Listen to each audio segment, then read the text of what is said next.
না, তাকে তো প্রণাম। গণেশ চতুর্থী, আর এই গণেশ চতুর্থীতে কলকাতায় সব থেকে প্রভাবশালী গণেশ পুজো হচ্ছে। ঠিক কেন প্রভাবশালী কথা বললাম, আর কোথায় বা হচ্ছে এই প্রভাবশালী গণেশ পুজো? প্রথম প্রশ্নের উত্তর দিই যে কোথায় হচ্ছে। কলকাতার বাগুইআটির এক্সিকিউটিভ প্যালেস কমপ্লেক্স, এখানে হচ্ছে সব থেকে প্রভাবশালী গণেশ পুজো। কেন প্রভাবশালী? এখানে শুধু ভক্তির প্রদীপ জ্বলছে না, দেশপ্রেমের প্রদীপও তো জ্বলছে এই জায়গায়। আরো বিস্তারিত বলি, চলুন।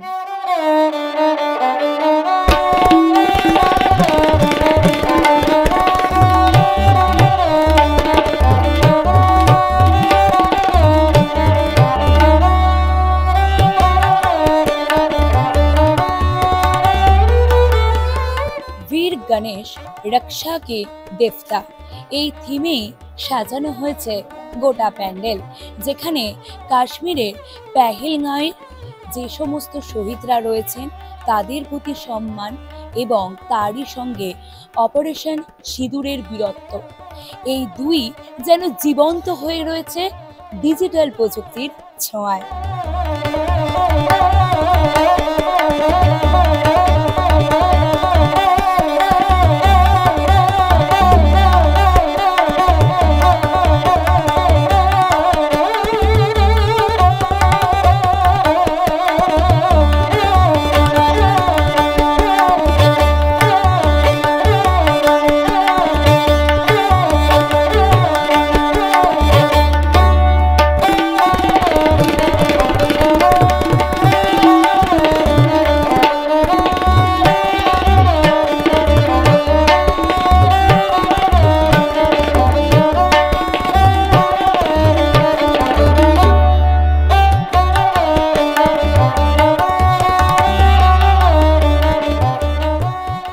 এই মুহূর্তে চলছে গণেশ চতুর্থীর পুজো গোটা মণ্ডপ জুড়ে, এবং গোটা মণ্ডপকে দেখছেন সাজানো হয়েছে একেবারে পেহেলগাঁওয়ের যে ঘটনা ঘটেছিল সেই ঘটনাকে সম্পূর্ণভাবে ফুটিয়ে তোলা হয়েছে। তারই সঙ্গে আরেকটা বিষয় আপনাদের দেখানোর চেষ্টা করছি, গণেশের রূপ, এবং গণেশ কিন্তু বসে রয়েছেন মা পার্বতীর কোলে, যেখানে মাকে সাজানো হয়েছে একেবারে লাল বস্ত্র পরিয়ে, অর্থাৎ পার্বতী দেবীকে সাজানো হয়েছে লাল বস্ত্র পরিয়ে।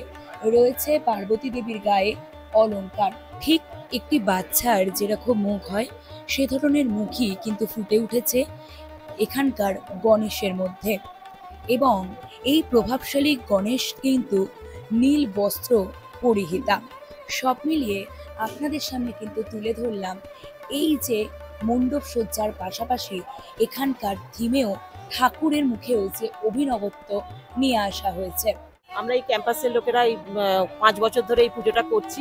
আমরা খুব এক্সাইটেড, আমরা থাকি যে ভালোভাবে পুজোটা হয় এবং আমরা খুব আনন্দ করি এই পুজোটা ঘিরে। এবারে তো যেহেতু পেহেলগাঁওয়ের যে 26 জন টুরিস্ট, ওদের উদ্দেশ্যে শ্রদ্ধা জানানোর জন্যই থিমটা করা হয়েছে। স্যালুট না, তাকে তো প্রণাম। আমরা স্যালুটের মধ্যে বিশ্বাস করি না, আমরা প্রণামে বিশ্বাস করি। এবার আপনাদের একেবারে শেষে জানাই কেন বীর গণেশ বা প্রভাবশালী গণেশ আমরা বলছি।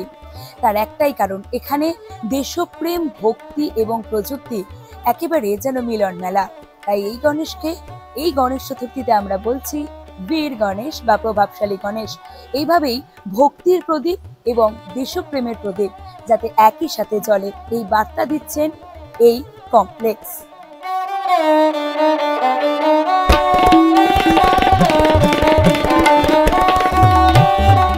ফলো এবং সাবস্ক্রাইব করুন রিপোর্টার সুকৃতি।